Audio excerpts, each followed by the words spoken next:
Good afternoon, C2E2. Welcome to the Marvel, the Next Big Thing panel. Thank you. We are so glad to see this full house. We're so glad to see you all today. We're so glad to be here in Chicago. Thank you so much for hosting us. This show is incredible. I gotta say, this is my first C2E2. And there are more cosplayers here than any show I can remember being at. And there are more just fans who are so into it. So thank you guys so much for being here today. And we're so excited to talk to you today.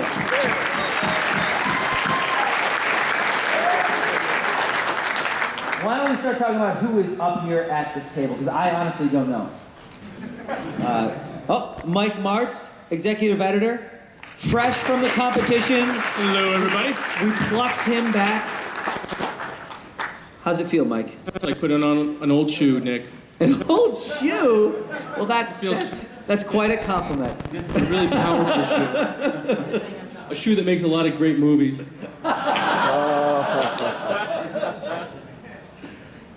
We have... who's this? This guy, Nick Lowe, senior editor. I edit the Spider-Man books now, and a couple others like Moon Knight. Any Moon Knight readers out there? Yes. Thank you very much. We also have Joshua Hale Fialkov, writer of Ultimate FF and the Spider-Man Infinite comic that comes out next week. Well, we got it next week. Yes. Yes. Finally, there's one of you. This guy is actually not here yet, but he will be. He'll be here soon. Mr. Charles Soule, writer of Inhuman and Thunderbolts and She-Hulk. Yes, She-Hulk readers out there?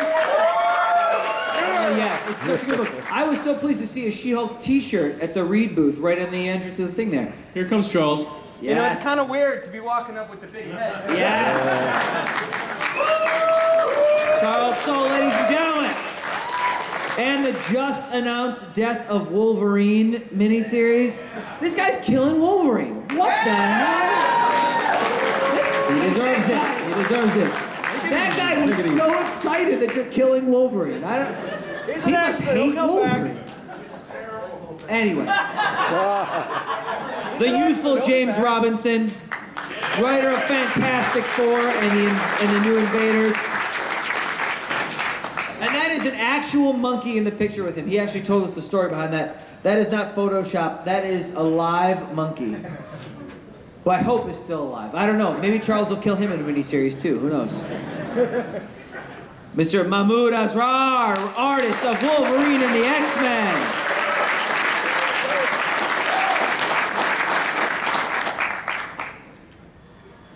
Ryan Stegman, who's drawn all kinds of things, but we don't know what he's drawing next. That'll be a fascinating question for later. Excellent. Mr. Skottie Young, Chicago's own. The writer and artist of the new Raccoon series that's coming out. Oh, Nelly. So we are so glad to see you here. Did we get everybody? I feel like we missed something. Okay, we got everybody. We're so glad to see you here. All New Marvel Now is underway. It's nearing the end of all of our launches. Have you guys been enjoying the All New Marvel Now titles?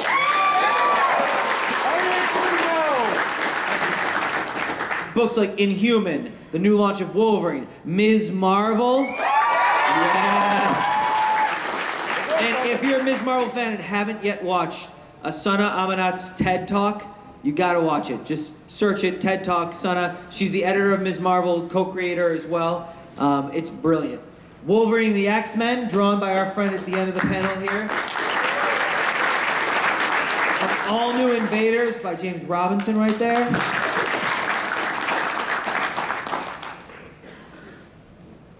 Something else we're very, very proud of is the amount of titles starring our female solo characters and female team characters. It's something we're incredibly proud of over at Marvel. We've got more books than I think anyone else starring female characters, especially solo characters.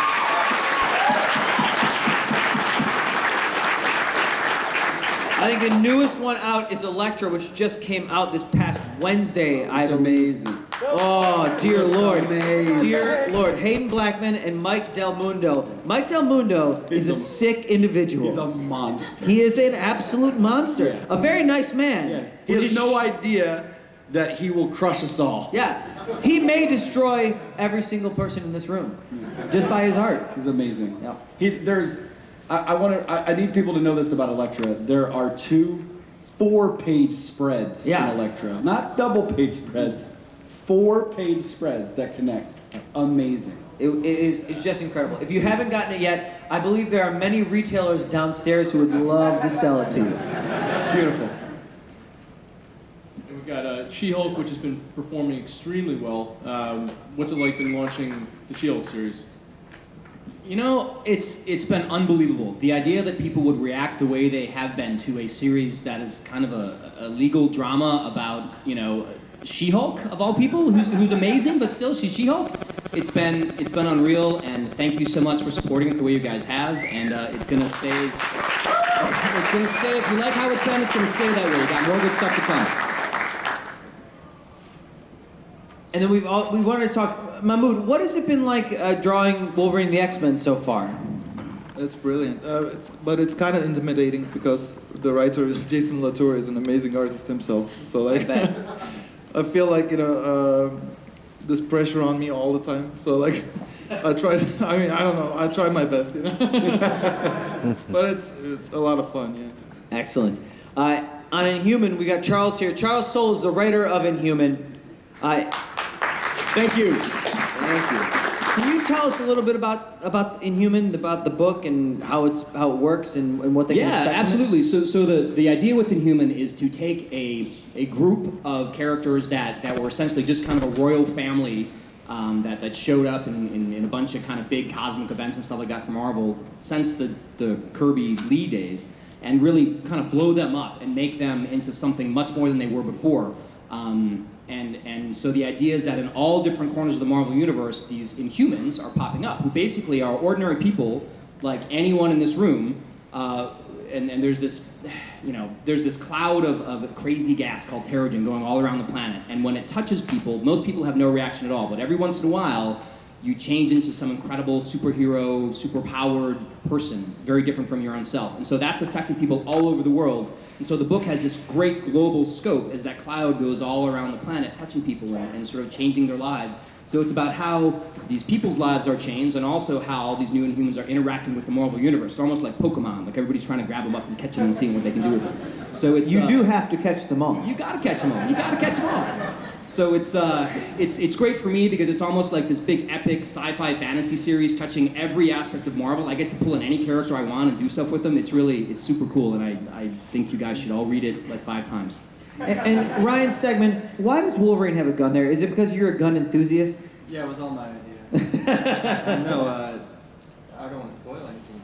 It's because he's from Michigan. The issue's been out for a long time. You could talk about it. So, I mean, we know that at the end of the first issue he shoots somebody, and he had to use the gun because he lost his healing factor. Wolverine does not have his healing factor. This may or may not play into his death. It's hard to say. What? He's dying? Oh no! Oh. But yeah, the story idea was him without his healing factor, how he would acclimate himself to that, and he essentially has to fight from a distance rather than diving headlong in to fight as he would before. Excellent, thank you. And James, would you please talk for those who aren't reading All New Invaders? Can you give us a quick briefing about what that book's about? Well, the book, obviously, there was a World War II team, the Invaders, and we've seen that book before. And when I was offered the book, I felt like we'd read every good story that was ever told about that era, and I wanted to do something fresh. So instead of looking to the past, I was looking to the present and the future of the Marvel Universe, and the fact that it's always being invaded by somebody, by the Kree, from under the depths of the ocean, from different dimensions. So this team, fate sort of brings them together to get involved in these situations, and I have a sort of a big picture in mind for the whole thing. So the first arc is about the Kree and their plan, which in turn will factor in the Eternals, who Icarus has appeared already in the book, And then in the future, you'll see other people in, different alien races, different villains, everything else. And what else? Upcoming with it, actually, Charles mentioned something. You're going to finally see Toro, and why you haven't seen him is that he's been in a pod, and he's actually an Inhuman and not a mutant. He was never a mutant; he was always an Inhuman. And then after that, it will be, and then tracking him down, trying to save him, will lead to the Invaders fighting every single Deathlock in the Marvel Universe. So it's that sort of thing. I'm trying to make it more current and more what's going on now, and not so much the past and Baron Strucker and that sort of stuff. Cool. Well, thank you very much.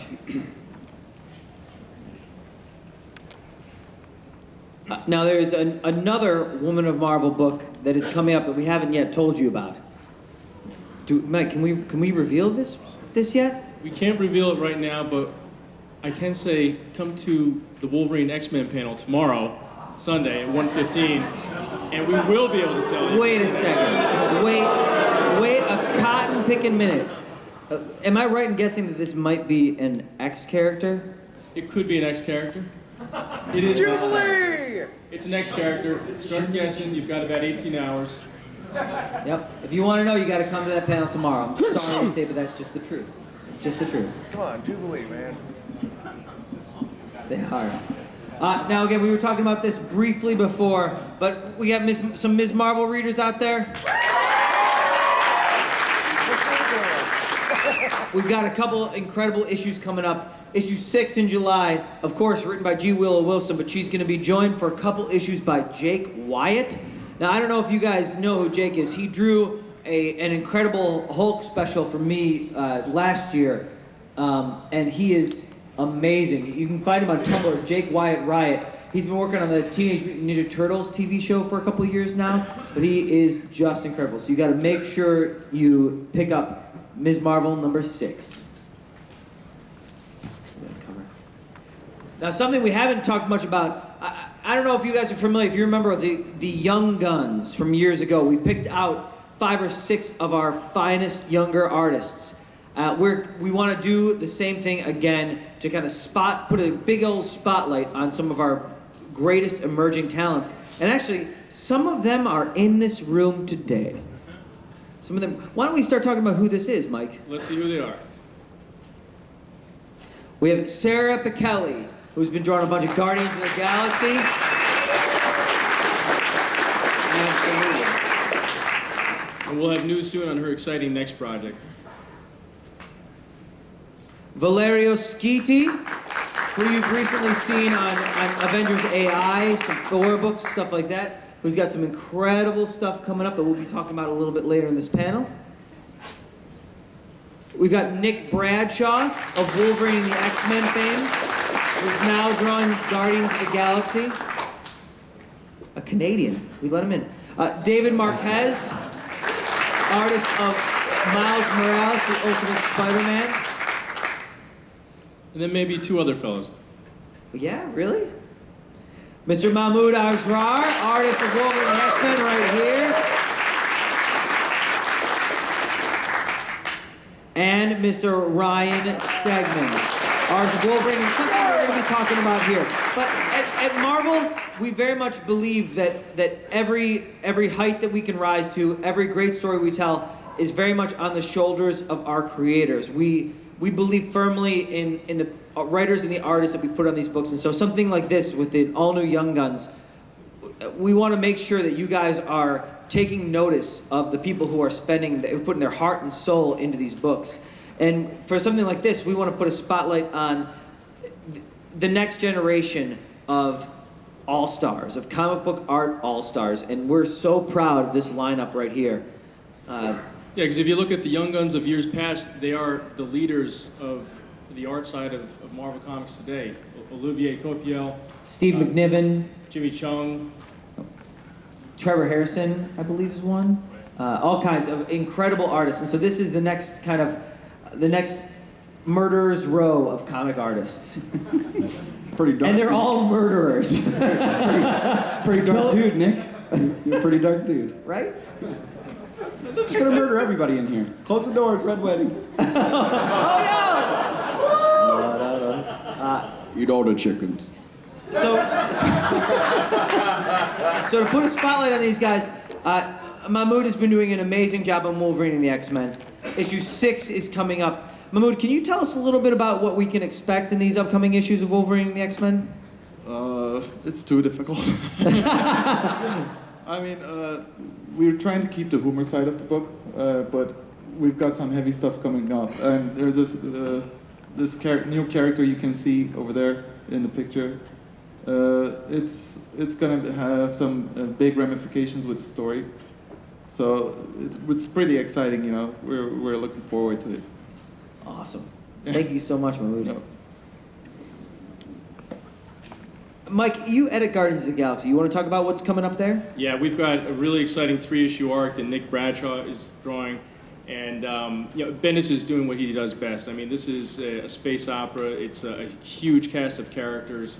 We're going to see the Guardians put into some really tricky situations where they're actually going to be taken out of their Guardians role and separated, and having to find their way back to one another. So. A lot of exciting things coming up, and Nick is just embracing this book the way no one else could. I mean, he is just diving into it and loves drawing outer space and aliens and spaceships and high tech. He's definitely the artist for this book. I mean, he's just doing such amazing work, and I can't wait for all you guys to see what he's doing. Coming up, we got New Avengers in May, starting with Valerio Skottie joining Jonathan Hickman there. If you guys know, Jonathan Hickman is a guy who thinks big. His stories are huge, they're complex, they're multifaceted, and Valerio's coming in to really put some extra shine on it. Here's a splash page from issue 18 that is just incredible. But all I can say about New Avengers and Avengers is that they are building to a crescendo, the likes of which I don't think we've really ever quite seen in comics. I can't say much more than that, but if you aren't reading Avengers and New Avengers, really you should sit up and take notice, because they are leading us towards a huge, huge Marvel story that's a little bit off on the horizon. But get started there, because you'll want to be one of the people who said, oh, I was following it back before that thing happened. Before that thing happened, yeah, I was reading it then. We got Miles Morales, The Ultimate Spider-Man, which just launched with a new #1. But there is a character. Can anyone tell me who that character is that has Miles by the throat? Dude, Goblin. That does sure look like the Green Goblin. We haven't seen that guy in a long time in the Ultimate Universe. Well, he is back, and he's after Miles, and Brian has started building towards this back, and I believe Ultimate Spider-Man 200, and now Norman Osborn is back, and it can't mean good things for Miles Morales. And David Marquez, he's taken over that book and with such ownership and incredible artistry. You should really, really check it out. Do we have people who read that right now? Ultimate Spider-Man? Excellent. Well, the best is yet to come, guys. Inhuman. Now, we've been talking about that. Charles, you gave us a little bit of a lowdown on that. Joe Madureira is drawing issues 1 through 3. Issue 1 is out. Will you tell us a little bit about issues 2 and 3 and what we can expect from them? Absolutely. So as I mentioned before, the idea with Inhuman is that there's this new sort of race or group of people who are popping up all over the world. They're all different, but they all are sort of, regular human beings. So all of a sudden, boom, one day their whole life has been changed. And so you have different factions of people who are trying to gather them up. All right, and one of them is the royal family that we've seen before with like Queen Medusa and Gorgon and Triton and characters like that. Triton. Anyway, but there are other ones out there that are all competing for these people because they almost see them as like this valuable resource. So in the first 3 issues, we basically see Medusa taking big steps to kind of let the whole world know that if you're Inhuman and your world or your life has changed in this way, then you can come to her and she will like give you sanctuary basically. But then all these other groups are like, wait a minute, Medusa, who do you think you are? We have as much claim on these people as you do. And then the people themselves, these new humans, are like, well, why should we be claimed by anybody at all? We're people, even though we changed, we're still regular folks. And so it's setting the seeds, or sowing the seeds and setting the stage for this big kind of multifaceted battle between all these different groups and sides that are all trying to deal with these new people that are changing the Marvel Universe in all these ways. So one of the fun things about the series is that every Inhuman, when they change, they have different powers. So it's a chance to see all these really sweet new power sets popping up all over the place, and I get to make all these awesome new superheroes. It's a really cool job, honestly. Absolutely. Yeah. Now, some of you out there might be wondering, why are we talking about Inhuman? Aren't we talking about the Young Guns? Well, there is a reason. Starting with issue 4, we have a new regular series artist, and that is Mr. Ryan Stegman. Wait, what? Now, the Inhumans, and Inhuman in particular, are characters that are very important to Marvel in publishing. Guardians of the Galaxy last year was one of our biggest launches, and it was a group of people, obviously with the movie coming up, that we wanted to put a big spotlight on.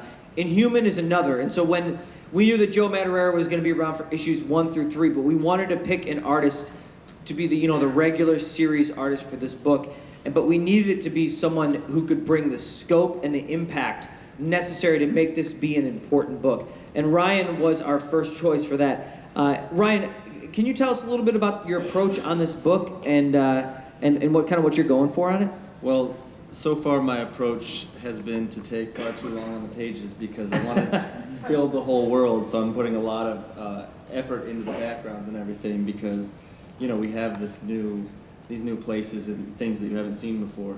But also, the cool thing about it is that I've gotten to co-create some characters with Charles, which is why I wanted to do the book, because I feel like, in general, you don't get the opportunity at Marvel to create characters very often unless they're just like a different version of a pre-existing character.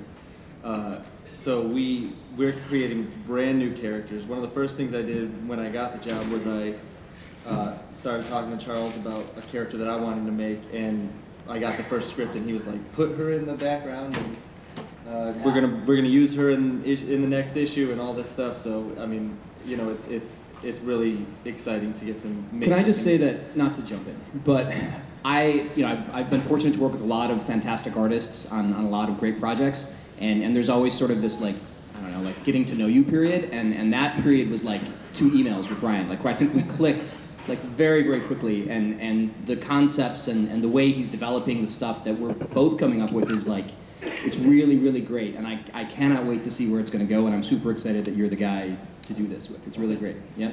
And just to drive home, again, how important this project is to us. Remember, the last 2 things that Ryan launched were Superior Spider-Man and Wolverine. This book is on par with those, and this book is so important to us. That's why we wanted Ryan so bad for this project, and I know that I breathed a huge sigh of relief that he said yes. So we're so glad to have you. On that cover in the upper right corner, that's one of our new guys. So yeah, that guy is Reader. Should we say what Reader's about a little bit? Yeah, we can talk about Reader a little bit. So Reader is a fella who is he's an Inhuman, and his power is to whatever he reads exists. All right, so it comes to life basically. So if he reads the word fire, then things are burning around him, right? But when he was a child in his Inhuman community, they realized as soon as he learned to read, this stuff started to happen. They're like, this is bad news, so they put his eyes out. Bad news, right? Kind of rough. So he's blind. He's been blinded, but now he has this little sort of ring of tin sheets with Braille words stamped on them. So, and when he needs to use one, he reads the Braille word and then like whatever. So that's how he fights, right? He's got a sweet seeing eye dog named Fory, which is short for 4 eyes. That he straps to his chest. Yeah, I don't know. He's awesome, and so basically that's the kind of character development we're doing. Like this is a guy who hopefully you guys will like as much as we do, and like it's not just another random dude who can punch hard. Like we're really trying to make interesting, cool new additions to the Marvel universe, and that's what Inhuman is all about. Heck yeah! Thank you guys. Let's talk a little about our favorite raccoon. Well, I'm sorry. He's not a raccoon. I shouldn't have said that. He's going to kick my ass. He's going to murder you. He's going to murder me. Skottie, you are writing and drawing this new Rocket Raccoon series. What on earth can you tell us about this? Well, when I started to come up with the story I wanted to tell, I thought everybody sees this character as a fun-loving, fuzzy, big-tailed guy that shoots big guns. But I really wanted to explore some of the deep emotional aspects of his soul and his. No, I'm writing a book about a fuzzy raccoon and a big tail that shoots really big guns, and that's what we're going to be doing. In the first couple issues, Rocket's on a date at an intergalactic wrestling match with his buddy. Who wouldn't Bruce. want to date that guy? Right? She does. She definitely. You'll find out. I don't know if she actually wanted to date him, but maybe. What? She might have wanted to kill him. He's very handsome. He is handsome. A lot of girls want to pet him. Whoa. It's a kid show, Scotty. So they're at an intergalactic wrestling match. Groot's maybe winning, maybe losing, but at this match, Rocket finds out that he is wanted for murder when he pops up on the Jumbotron kiss cam. And Rocket has murdered many people. True. And he's just not okay with you saying that he murdered people he did not murder. Like us all. Yes. As Nick would know about this murder situation that we've learned. There's a lot today. to relate to in this book, guys. There's a lot to relate to. So the next couple issues we're going to have Rocket kind of in and out of prison planets and space trucker towing companies with Nick's favorite character of all time. Just about, yeah. Yeah, Macho Gomez. I don't know if anybody in here knows now, Macho Gomez. Deadpool fans might know who Macho Gomez is. Yeah, Previous- that guy knows. everything. He's the man. And I like some people were like, yeah, I know. I'm a wrestler. I thought, you'll know him. You will know him after this. Oh my God. So it's really just a big intergalactic space romp with, it's a bromance, man. It's going to be Rocket and Groot getting into some trouble. There's going to be Rocket playing some poker, and he's pretty confident with his hands. So he decides, I'm going to throw Groot in the pot. I'm going to bet my buddy Groot. He does not win. Yeah, never bet your friend Yeah. in a game of poker. It won't go well.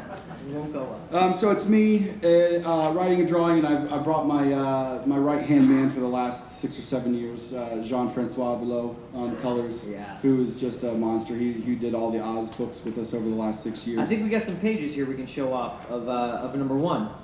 Yes. Oh, There is your intergalactic wrestling match. Yeah. Rocket's date is pretty cute, Scotty, I gotta say. Coleco. Anybody remember ColecoVision? Yeah. Of course. Yeah. I don't spell it like that, so there's no legal situation. So that's what we're doing with Rocket. We're gonna have a really good time. We're gonna take a character that I think's a lot of fun and ornery, and we're gonna keep it fun and ornery and keep it at that tone. So I think we're gonna have a lot of fun. Awesome. Thank you guys are along for the ride for a while. Who's that guy? Wait a second.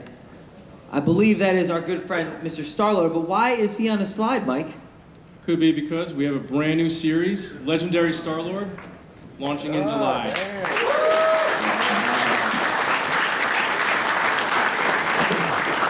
So we launched Guardians of the Galaxy last year. You guys responded so well. You asked for more, so we're giving you more. I mean, we started off with Rocket Raccoon, the Scottie's doing, and then we've got Star-Lord. Sam Humphries is coming on to do the writing chores. He's got a great story planned for it. It's epic. It's like a Western in outer space. It's got humor. It's got high adventure. It's got everything you'd expect from Peter Quill. It's him getting into ridiculous situations, with the fate of an entire galaxy resting in his hands. It's going to be a lot of fun. You'll see guest appearances by the other Guardians characters, and you'll see interaction between the books, too. And then on art, we've got the great Paco Medina. Super excited to have him on board for this. I just got a few of the first pages in yesterday. They look amazing. You guys are going to love it. And that cover there is by the great Steve McNiven. But that's not all we got to show, I don't think. No, we've got some great variant covers by some of our young guns.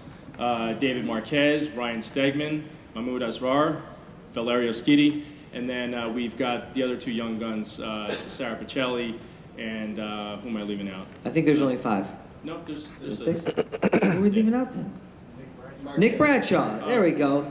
Yeah. Good eye. Yeah. Thanks. You get a point. Whoever said that gets a point.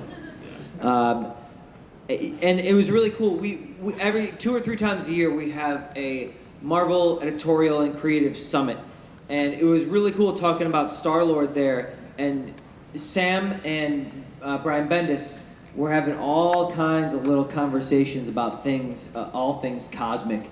And so definitely pick up Star-Lord because there are big things coming that are going to involve a lot of your favorite books. Yeah, this is just the tip of the iceberg, really. Star-Lord #1 is just the start of it, and the interaction between this book and Guardians of the Galaxy is just going to grow as time goes on. Heck yeah.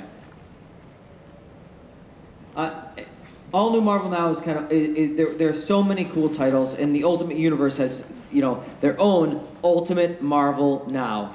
Between books like All New Ultimates, we got Ultimate FF now. Josh, you write Ultimate FF. Can you tell us a little bit about that book? Sure. I don't know if you Little guys. primer? I don't know how much you guys have been following the Ultimate Universe, but we had a little bit of an accident. Galactus got in. We had screens to try and stop him, and he just popped right through him like a moth. And he came and he was hungry, and so he ate New Jersey, which luckily it gave him just horrible indigestion, and he had As to, it would. Yeah, when it slowed him down, he had to lay down. He took some Xanax and really got to see what was going on. Nick's favorite. I love me some Zantac. And luckily, the entirety of the Ultimate Universe teamed up and kicked his butt. And now we're left picking up the pieces of what Galactus did. And so Ultimate FF is it's a team made up of, as you can see, Sue Storm, Falcon, Machine Man, Iron Man, Tony Stark, and as you might guess from those two big ominous eyes, Dr. freaking Doom. What? Back from the dead. Although I have heard that dead means dead in the Ultimate Universe. Dead means dead everywhere, Josh. It I'll have you does? know. Does it really? Especially in the Marvel Universe, but Well, I know it worked with Spider-Man, right? That one stayed. Yeah, he's dead. Yeah, dead. So my team has been tasked with trying to stop these interdimensional portals that are opening all over the world as parallel universes are bursting through. And so as they team up, we're going to get to see all sorts of long forgotten and long unseen Marvel universes pop through. The second and third issues, we see a version of Atlantis that survived, pops back through, which means the return of Ultimate Namor. Yes. Issue 4, I don't know how much I'm supposed to say. Tell me when to stop, because I'll go crazy. I'm never going to tell you to stop, Josh. So Please go. issue 4, you get to see a character that I wrote the series Hunger about. We're going to finally find out what happened to Ultimate Rick Jones, who is now Ultimate Captain Marvel. It's true. And then at the end of issue 4, we have a character show up that the end of the script, I had the character reveal. And then I just say the next title is, it says, Next, Fialkov, fired! Which might be true. It might be true. I still haven't heard back. It's true.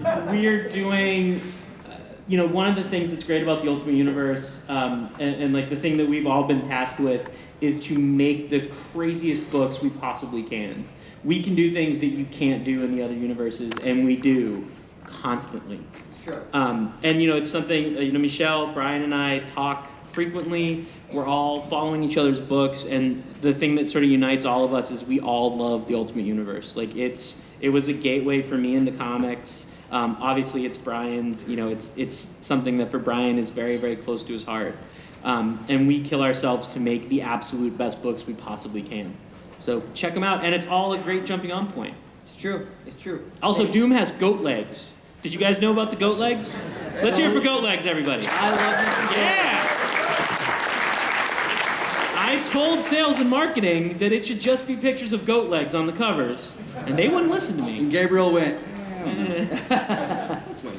Excellent. Thanks, Josh. You got it. Here's some upcoming, some covers for upcoming issues. We've seen that Ultimate Spider-Man one. There we go. We got Ultimate FF one right there in the middle.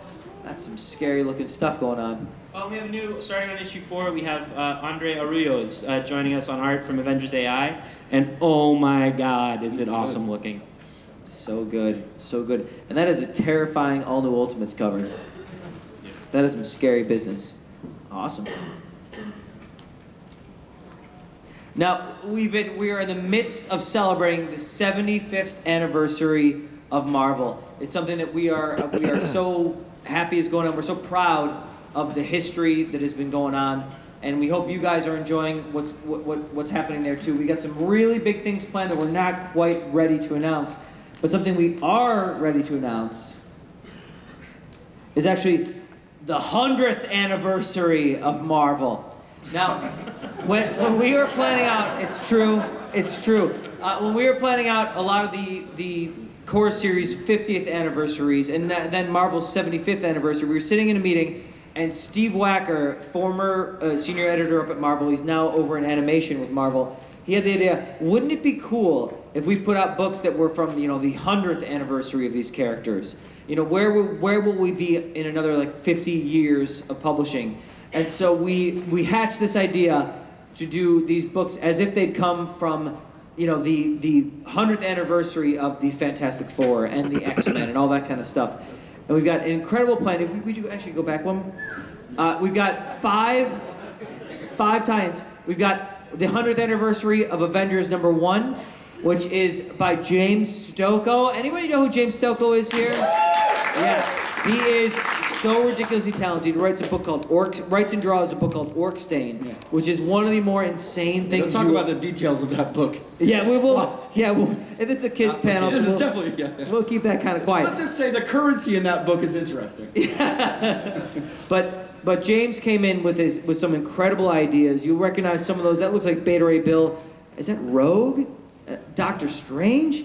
But it's this insane plan. So if you want to imagine yourself, basically right now, we had the 50th anniversary of the Fantastic Four about 3 years ago. So this takes place 47 years in the future of publishing. So lots of things have happened, and these come from the imaginations of a lot of incredible creators like James. On the 100th anniversary special for Amazing Spider-Man, it's by Sean Ryan, who's a former editor and a terrific writer. Him with In-Hyuk Lee, who did this cover. This is a story where that is actually the Kingpin above him with the Venom symbiote on him. It's a really wild, crazy story that you really have to take a look at. We've got the 100th anniversary Fantastic Four. That's by Jen Van Meter. Anyone read her Spider-Man Black Cat miniseries from a few years ago? Yeah. Incredible stuff. Jen is so talented. And joining her is someone who's new to Marvel, but a lot of you might know her, and she's actually in Artist Alley, Joanna Estep. And she's brilliant. And you guys are really going to dig this. That might look like some familiar characters, but there are some surprises in store. Those aren't who you think they are. But they've got an incredible story there planned. We've got a 100th anniversary special, X-Men #1, by Robin Firth. Anybody read the Dark Tower comics that Marvel put out? They are very much Robin Firth is a huge part of them. She's co-written with Peter David, all of those. And with art by Jason Masters, who's actually worked with Mike over at the Distinguished Competition. Jason has drawn a bunch of Batman stuff over there. Yeah, you might have seen his work on Batman Incorporated, Batwoman, also Mr. Freeze special. That's all talk about Bat stuff right now. Okay, thanks. Well, with an incredible cover by Jason Latour, who is also here at the show over in Artist Alley. Now that looks like Cyclops and Emma Frost, like they're getting married. That's pretty crazy. But the story of this one is really cool. Cyclops has just saved the world and becomes president. President Cyclops in there. We've also got the 100th anniversary special for Guardians of the Galaxy. This is by Andy Lanning, one of the people who made Guardians of the Galaxy what it is today. Yes. And so he's also going to be a part of what it is tomorrow. And he's joined by Ron Mars writing, and then Gustavo Duarte, who is actually a find that Andy made, has done some incredible work. He's got a book with Dark Horse, I believe, that just recently came out in hardcover. But just incredible with this cover by David Lopez. You'll recognize some of those people. Groot, Rocket is still there, a different looking Drax up there. But there are some mystery characters there, and that looks like the little guy we like to know as Charlie 27 in the background, for any fan of the original Guardians run. But these are all just incredible stories, incredibly imaginative stories, and we can't wait for you to see them this July. Well, I think that's actually supposed to be Charlie, a new version of Charlie 27. Oh, you're right. Yep, I believe that is. I believe this. But in the background, that's actually Silver Galactus, who is a version of Galactus. It seems to be morphed with the Silver Surfer or something. It's really crazy stuff. Really fun stuff. Excellent. Are there any zombie fans out there? Yeah. Now, Volume 1 of Empire of the Dead is coming to an end by the brilliant George Romero, basically the godfather of all things zombie, along with Alex Malev. But that was not enough for Marvel. We could not let that book end there. And we happily announce Empire of the Dead Act 2. We're kicking off a whole new volume, still written by George Romero. He's being joined by Dalibor Talajic, who, if people who are reading the Dexter book, you've been seeing a lot of his work. He's drawn some X-Men for us, some Punisher for us. He's really incredible. And with covers by Alexander Lozano, like this one right there, that is just terrifying. But we've got some huge plans with the Empire of the Dead series that are coming up, and we couldn't be prouder of the work that George Romero is doing with Marvel. And there's something else that we're going to be announcing here. I mentioned a little something called the Dark Tower before. Do we have any Stephen King fans in the audience? We've had a great relationship with Stephen King over the years. We've done the Stand books. We've done a ton of Dark Tower stuff centered around the Gunslinger. But we are happy to announce we have a new series coming out. Dark Tower, The Drawing of the Three. Now this is a lot of people's favorite of the Dark Tower books. And we've got some huge plans. Peter David is back, Robin Firth is back, and we're joined by Peter Kowalski, who is a terrific artist. This series is going to be just incredible. For those of you who saw what kind of new stories, and not just an adaptation, but a new kind of breath was breathed into the Gunslinger, the same kind of thing is going to happen here with the Drawing of the Three, and that's going to come out in September. And that's all the announcements we have. That's enough of me and jabbering on. We would love to hear from you, our fans.